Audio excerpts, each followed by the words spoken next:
this was last night's lesson, which was another direct response thing. When I was talking about the restarts and the me getting back to my direct response, this sort of thing that I showed you the other day, this sort of thing. And then it kind of fixed the one you saw yesterday, and this again was part of the lesson last night. So it's the first response, the first marks, the first connection kind of thing. So that's what happens when I revert to just my thing, my way of doing this, which is this, as I said, this responsive approach to drawing. I'm still, it's still based in realism. I can't. It's just a thing. I've always been like that. It's which is nothing wrong with it. It doesn't. If it gets too distorted or whatever, I'm still driven towards the realistic, and it's just most of us like that anyway. If you want to record the world and make copies of the world, then I suppose realism is a must. But mine is more both realistic and the essence, the spiritual, the soul that I'm looking for. So I kind of drive the realism with the searching for the essence, searching for the soul of the. That's what I feel. So I have to be emotional things. Most of the poses have to be an emotional pose. I can't really draw people staring at walls, the life drawing type thing. It's just because then all it becomes is a production process, and so you just have to get better at techniques and better at skills, and and so on and so forth. Where those two things are secondary to me. So and in a way that's what I'm talking about in this morning, the not caring thing. I talk about I'm gonna draw this photo by the way.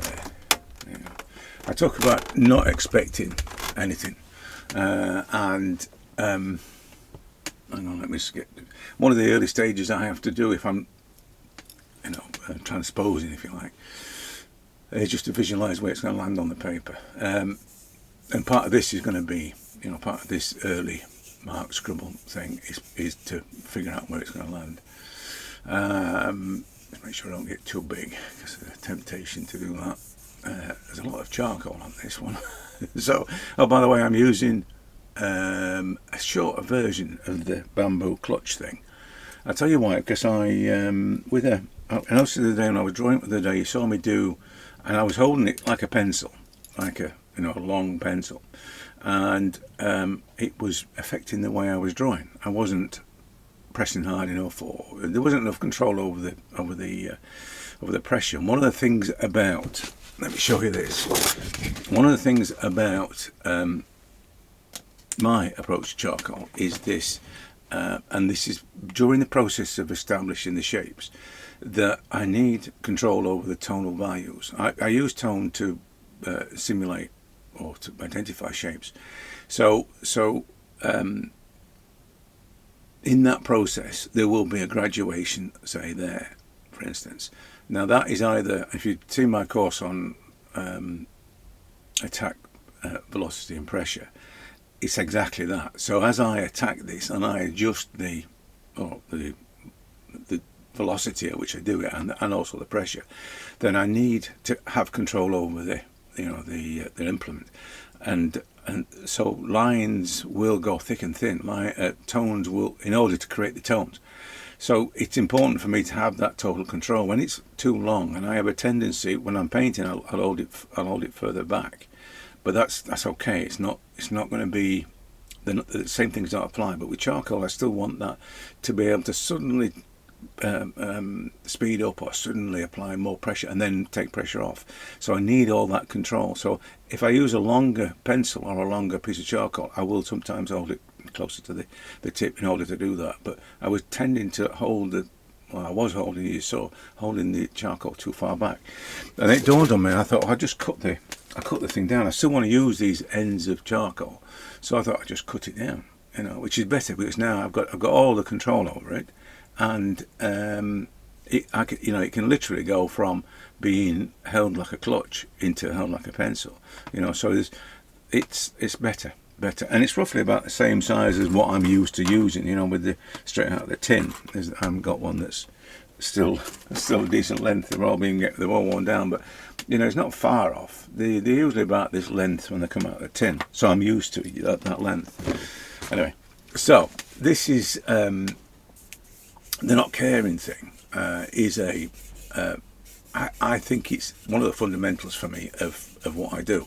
I've come from, you've heard me talk about when I returned and how I felt about what I did and why I wanted to do what I do.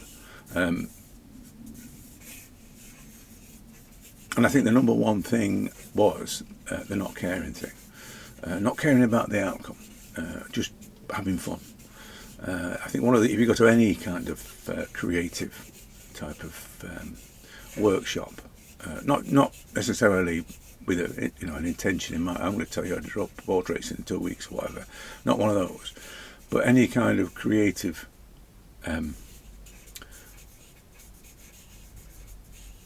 schooling or classes or just the ones that are talk about wellness and the health benefits of being creative.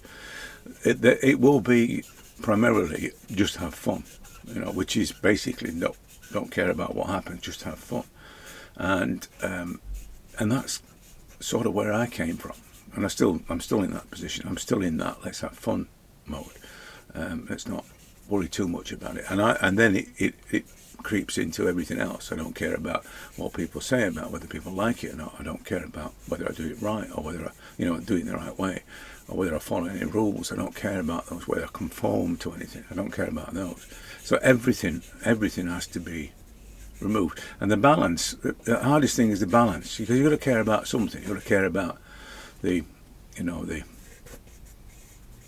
what it is that you're doing. I think I care more about my own psychological well-being. I think that's probably what it is, and because this is something that's and it's probably the same for everybody. This is something that's dear to me, and it sort of feeds my soul, and it's the reason I'm here and all that sort of stuff.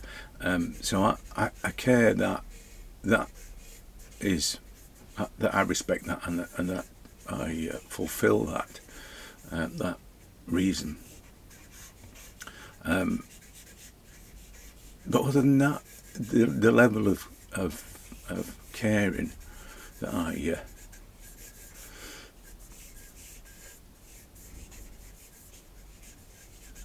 apply, if you like,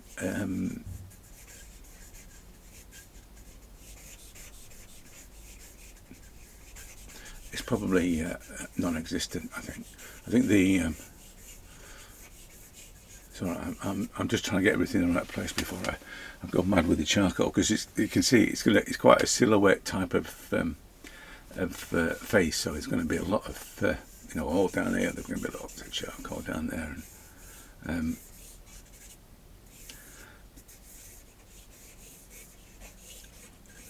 but I think that is probably one of the I'd say to people when they're drawing, and I look at what they're doing, and I'll tell them, no, you're drawing too soon and all that, and which is one of those technical things, I suppose, in a way.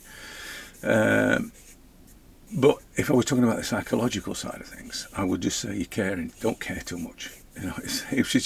Which sounds like a wrong thing to say. You care too much. You care too much about doing it right. You care too much about pleasing other people. You care too much about whether or not it's going to make anything. You're going to make great art, and that's again one of those contradictions. People do care, they do care about the outcome. When we did, I haven't quite got 100 people on the survey yet, the mindset thing, and one of the ones that's on the fence. Most of them are okay. Most of them people have got, you know, they're not in it for the money. You know, the obvious one is everybody seems to. Comparison's quite a high one, and everybody's sort of doing it for somebody else. There's a lot. They're quite high. They're not in the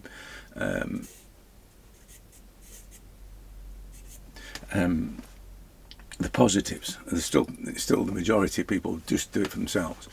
But one of them is this. Do you care about the outcome? Have you got an outcome in mind? A specific outcome in mind was the question, and that's a high one. That, and so everybody's going to feel like that. It's going to be an obvious thing. I want to make something great. I want to make some great art. And it's back to the guy on the Sunday morning, and when I said to him that, you know, because he was really struggling with the starting. I mean, he got those kids' pencil case things. He got one of those out, and it was full of pencils and all different brands, different types of pencils, and he went through all of these and lined them all up at the side of where he was going to work. And it was a bit of preparation. It was almost like making tea, a Japanese tea ceremony. It was like that. And then he began to draw. We tentatively began to draw. And I said to him, you're not making art. Drawing isn't art. And he just couldn't understand that at all. He couldn't understand that. I mean, if you think of it as, I'm about to create a work of art, how difficult is that going to make the process? It's just going to be overwhelming. There's a reason why people have artist block, because of their perception of what they're about to do, or their expectation of what they're about to do. And take that away, and all of a sudden play, and that's it. But it's a little bit thin in the face. I'm just going to try and because I've got this side of his mouth and the eyes pretty much where they should be. Then we've got the beard that's there. And then we've got quite a large portion of beard, a larger face there that's coming round. Probably with the ears probably going to move by the looks of it to about there, and I can come there, but I've got to get this. I'm going to get this volume, if you like, there. That's better, isn't it? Yeah. It's funny. I talked about that yesterday or the day before about the proportions or the relationships between elements of the face. So this is.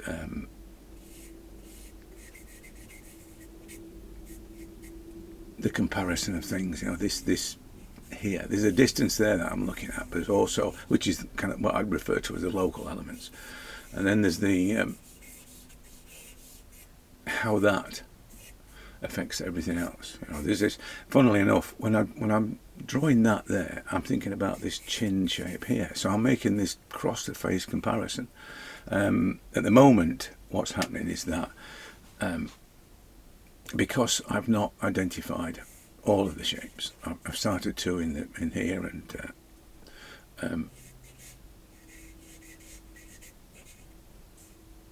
getting some kind of comparison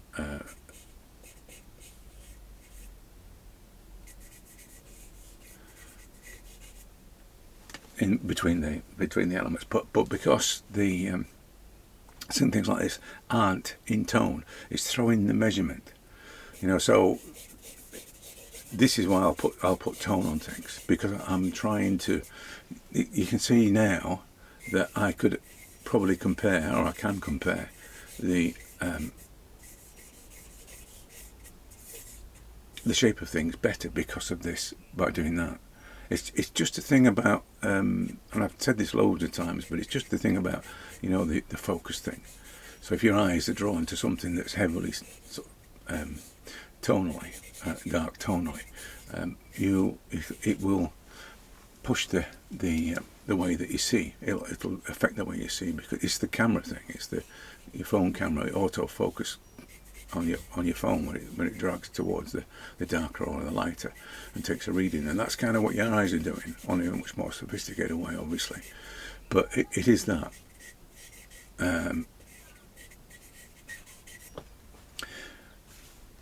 But yeah, so this thing about the caring thing.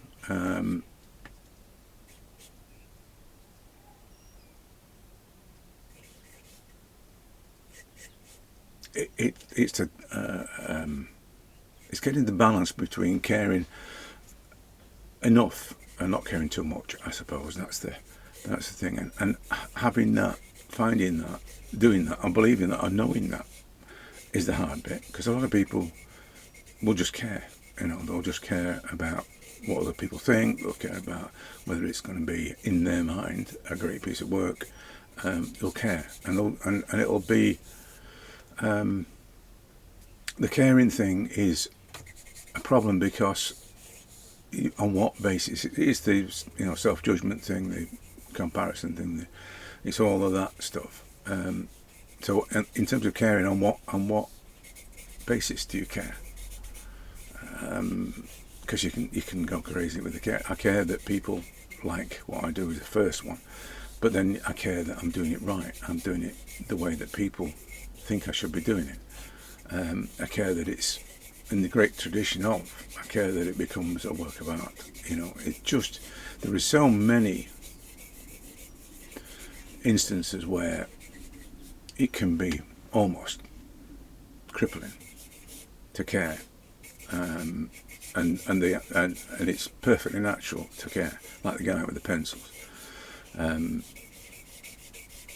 But once he'd realised that, you'll see a lot of these videos where it'll say that people don't give a damn about your work or about you, or that kind of stuff. You see a lot of those, and it's true. People don't care. The only person that really cares about you is you. But if you care in a way that you think they would care, that's not you caring about you. That's a different thing.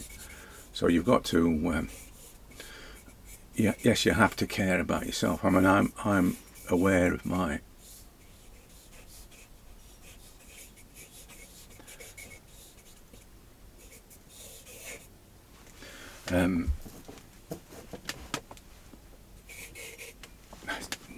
I'm aware of my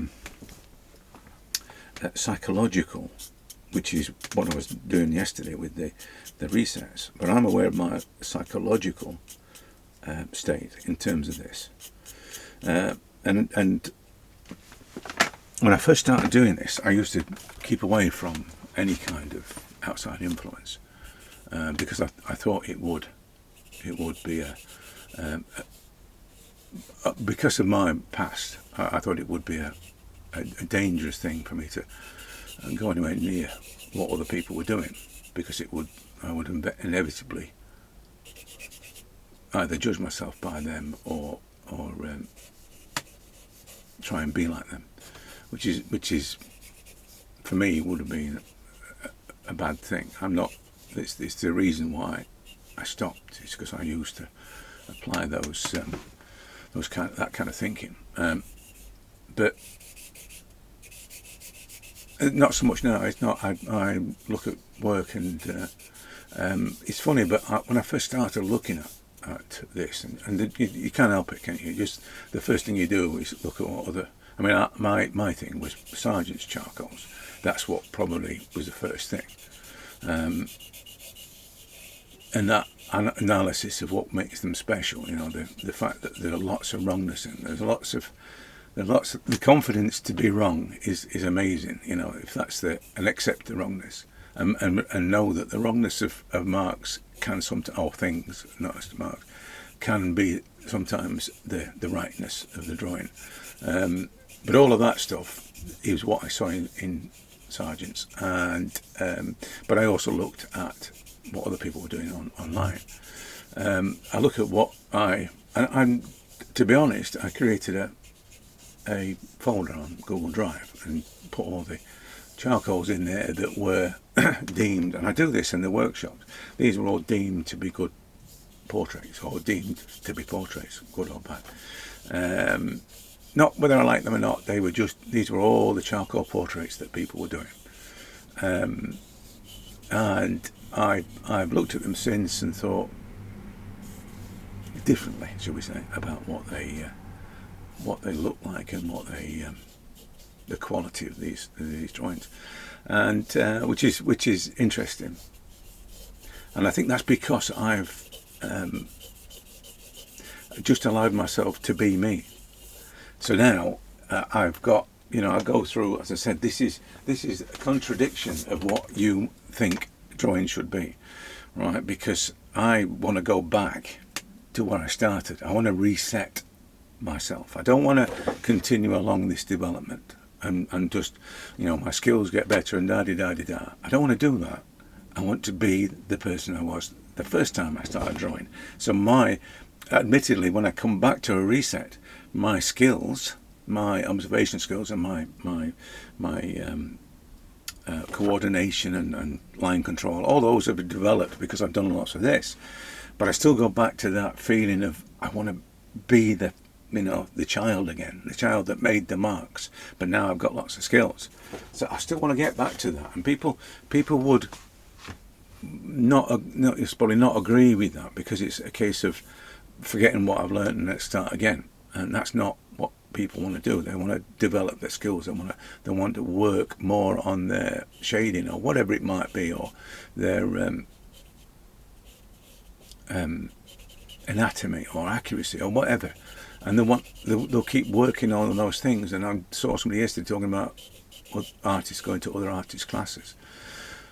And that's what people do. That's not what I do, but that's what people do.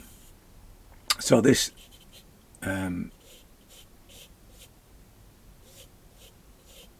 thing that I had of looking at other artists and what they were doing, and looking at the charcoal artists and what they're doing, it's in a way acted as a kind of a yardstick, a comparison for me to say, well, that's what they do, or they did, or in Sarge's case, but this is what I do. And to be that objective about it, that's really hard, because especially with, there are some celebrity charcoal artists, and you look at those and you think, oh, they must be doing really well, you know what I mean, because of all the adulation they receive. Not that that's what I want. I don't want that. I'm not interested in that. I'm more interested in penetrating people's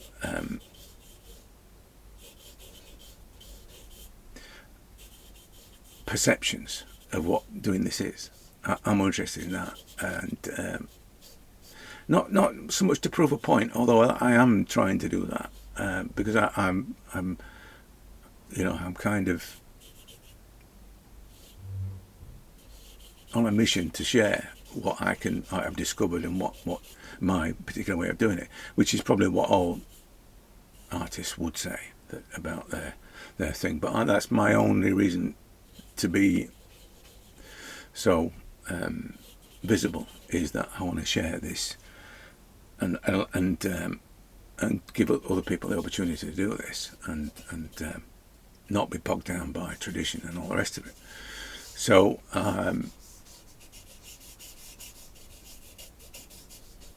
which is the topics are mostly like not caring is one of those liberating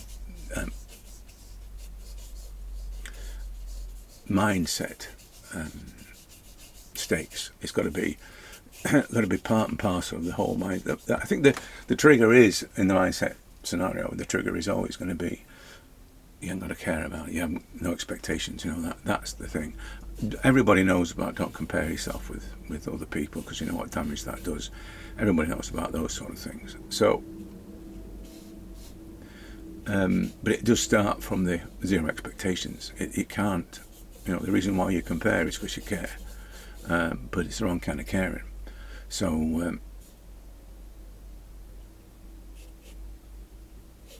as I said, that's the thing that I want people to understand. And the other one is that,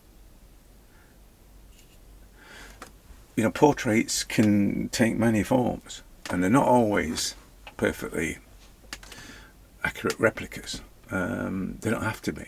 They have to have the essence of the subject, but they don't have to be perfect replicas of a face. I mean, you can do that. There are people that do it deliberately. Well, that's a thing that I'm a little bit wary of. There's a lot of people that distort faces deliberately. It's a popular in the fine art world of portraits. There's a popular thing to, and it's, you know, they also end up looking like Lucian Freud's, but it's see, I'm not sure that he did that grotesqueness deliberately. I think it was just part and parcel of him, and that's another thing as well. Is that, you know, whatever you do, your personality is going to be a great sort of. It's going to form your response. So if you're, you know, calm and sedate and just quiet in your persona, you know, thoughtful and all that, then you're going to have a different outcome. That's just a given thing, isn't it? You know, I prefer the more passionate. I think art is a passion. It's not a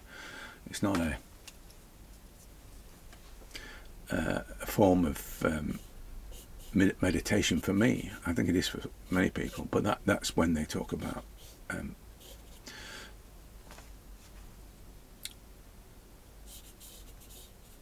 you know, getting lost in the detail and all that sort of thing. So, but I think it should be lively and aggressive and passionate and joyous. That's what I think it should be. I don't think it should be a prayer.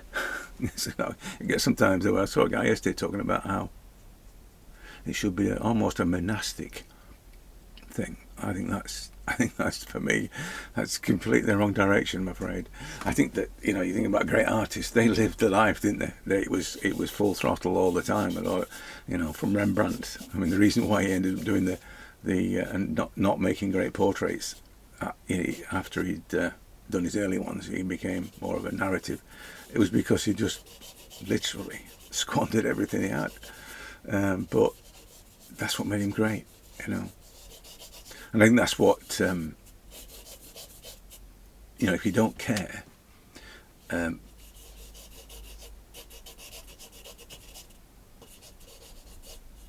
about the things that, you know, that bother us, the other people's opinions and so on, if you don't care about those things and you let your personality drive it as much as anything else.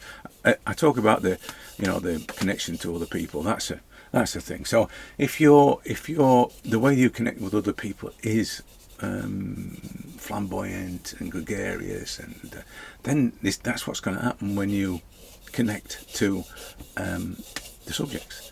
You'll probably choose people because of that, because you're a gregarious and flamboyant character. So you'll probably choose characters of the same thing, or maybe not. But either way, you will respond in a different way to somebody who's got quite sedate and methodical. Anyway, you know what I mean. Methodic way of working. You know, you'll respond differently. But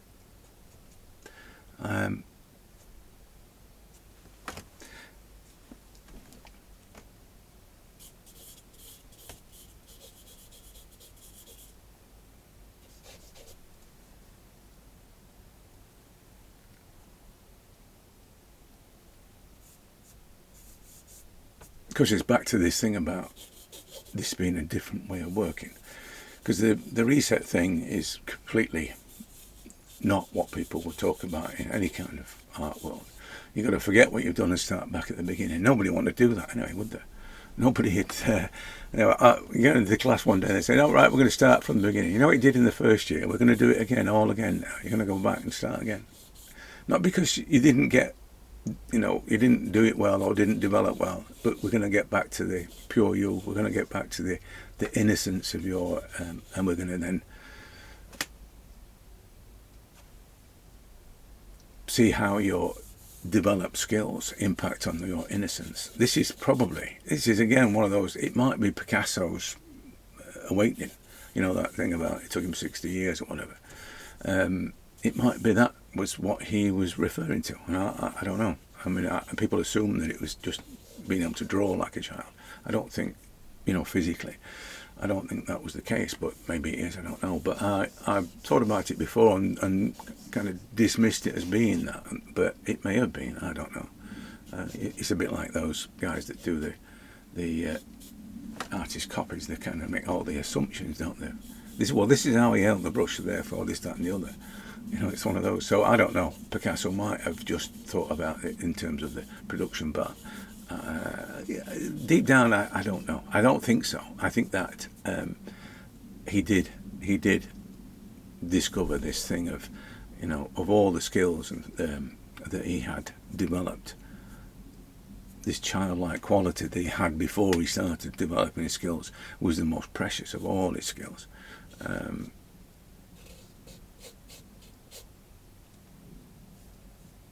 But like I say, that's not what you're going to hear from any kind of atelier or art school or other academic institution. You're not going to say, right, as I said, forget what you've learned, start again.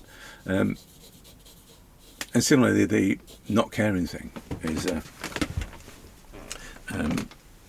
thing that people wouldn't teach. They wouldn't say, we're going to teach you not to care. They might teach you. I mean, what they'll do, and this is another thing. You'll see this anyway. They'll teach you to be so tooled up with such refined skills that meet the norm that you will, in that, in the safety of that, inevitably be. I don't know if it's uncaring, but you'll definitely feel untouchable. You'll definitely feel, because suddenly you've got this confirmation that you've achieved. Because they'll give you awards, there's no doubt about it. You'll get awards. So all of a sudden your stock value is through the roof, and you're an artist to know, and as I say, at that point, your caring is, I mean, it's the level at which you care is actually then, I mean, it's already been pre-programmed how you should care and what you should care about. So they're giving you all that, they're loaded with all that. So this is not you that's doing this. This is you being told how to care and what's important. That's the thing. It's the, I did the video the other week about somebody else's definition thing. It's that you're going to be given all those things. So, it's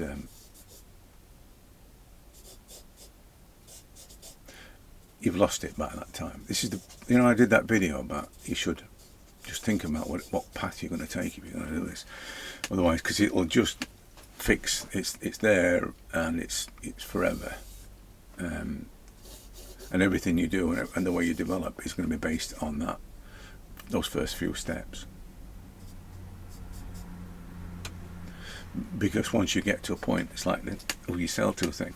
Once you get to a point where it's happening, you've won the awards, you've got the degree or whatever it is, and people are buying your stuff. You're stuck there, and that's the plateau. You're stuck there. You might get better in line with what that is, whatever that is, but you won't become. You may not become. You might become, but you may not become the artist that you could be. And that's not an artist like anybody else. That's an artist like you. That's the thing. But you won't know you. You's being driven out. And as I say, this is the reason for my reset, because I think I'm with what I do and the outcomes that I have. Sometimes I'm driving out me. So I've got to get back to me. I can keep all the skills and all the observational stuff and everything else. I can keep all that, but I've got to get back to me. And that's it. It's just But as I said, it's not what you're going to hear people say or talk about. Just as the not caring thing is something that people not going to get people talking about. Anyway, so I would my thing would be, you know, if we were doing it in the class, this is a little bit of the fearless thing. If you've done the workshop, you know what I mean. To be fearless is in a way not to care. You know that thing about the most dangerous man is a man that cares about nothing. That one. But we're not talking about getting dangerous or going into battle. We're just talking about, you know, well, we might be talking about going into battle because it could be a battle with the charcoal. Sometimes it feels like a battle with charcoal, but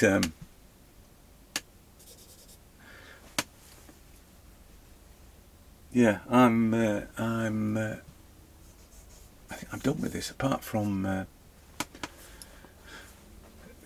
tidying up the tones.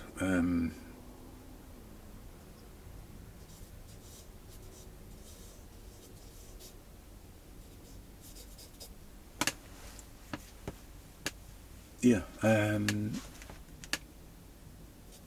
refinement is probably what I'm talking about. I'm going to be exploiting, you know, I talk about the depth of charcoal. Can you see what's happening there? Look, you can either be. This is back to the pressure and velocity thing, by the way, and the reason why it's better for me to have a smaller piece, because I've got this kind of control. When it's longer, I don't have it. But now I'm in much more of a control mode with it, which is, as I say, it's good. I didn't think about it at the time when and it was just the novelty of having it longer, you know. But and then comparing it to the painting thing, because obviously I like to paint with a big brush to paint the you know, this sort of stuff. Imagine trying to paint that with a little brush. And that, I mean, it's a practical thing as much as anything else, because I couldn't be doing that. I wouldn't have the time or the patience. Although I was talking yesterday about maybe I should start to slow down and do things over time. And that might be the next evolution, you know, because I'm just running out of space with everything now. So it might be a case of doing fewer drawings, but doing them, I don't know, bigger, more of a narrative thing. I don't know how it's going to evolve this, but anyway, as I said, the control of the charcoal is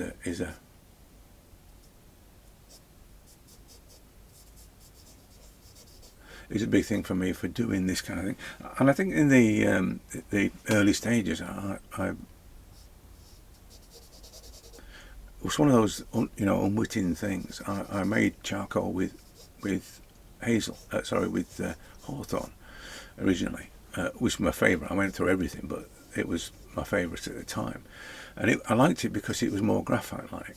And I used to say it was great because you could keep a point on it like a pencil, but at the same time it would make huge, big black marks. So we got best of both worlds, basically. And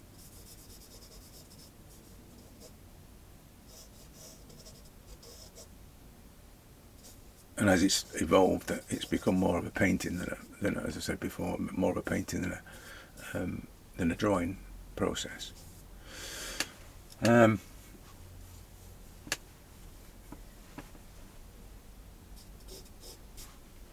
Yeah, as I say, I'm kind of in the finishing stage. I think I'm just going to put some of the adjust the tone slightly. One of the things as well is that and I've done it on that one last night as well. That is my thing, I suppose, is the mark making thing. You know, it's so much easier just to make that smooth or make the ear smooth, but I don't want that. You know, because this is just me. It's not right or wrong or whatever. This is just me. I just like the way that it has that life in the wrongness thing. I think that's probably where it came from originally. It was, I don't have to make this perfectly smooth. I don't have to make that. I just have to make marks in a particular way that indicate or simulate or imply or suggest. It's that kind of thing. But anyway, as I say, I'm just about done with this. So getting back to the caring thing, I really think that it's important that you consider what you care about. There are things that you should care about and there are things you shouldn't care about. And one of the things is certainly whether or not people are going to like it, or if you're going to produce something great. And if you start with that, the trouble is with I suppose the expectation one is the bad one, because you expect something based on what, that's the thing. Most of us will just have an ideal, a goal that you think that's what you want to get to. And that's the dangerous one, because that's just at best you're going to end up replicating somebody else's work, and at worst you're going to stop yourself from developing, because you're trying to work like somebody else, and comparing with somebody else will always be the wrong thing to do. So anyway, I'll leave you with that, and I'm going to call it a day on that. I might, as I say, take up some of the tones a little bit, but yeah, like that.